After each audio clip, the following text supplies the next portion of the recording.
यानंतर बघूया पुढची एक ब्रेकिंग बातमी। महायुतीचे 3 प्रमुख नेते राज्याचा मुख्यमंत्री ठरवतील असं शंभूराज देसाई म्हणाले। राज्यातील राष्ट्रवादीतील काही नेत्यांनी केलेल्या विधानावर शंभूराज देसाई यांनी प्रतिक्रिया दिली। अजित पवारांना 2024 मध्ये सीएम बनवायचं मुंडे आणि भुजबळांनी निश्चय केलेला आहे। 288 पैकी 200 आमदार महायुतीचे निवडून आणायचे आहेत असं शंभूराज देसाईंनी म्हटलंय।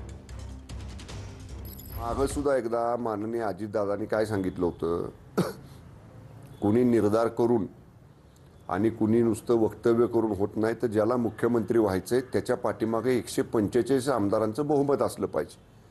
आज महाराष्ट्रामध्ये महायुतीचं सरकार आहे। आता 2024ला आमचं पहिलं उद्दिष्ट काय आहे महायुतीचं, तर महायुतीचं सरकार हे 288 पैकी 200 पेक्षा जास्त आमदारांचं बहुमत मिळवून महायुतीचं सरकार आलं पाहिजे। त्यानंतर मग हे 3 जे आमचे मुख्य नेते आहेत हे 3 जण एकत्र बसतील, दिल्लीच्या नेत्यांच्या बरोबर चर्चा करतील आणि महाराष्ट्राचा नेता ठरवतील।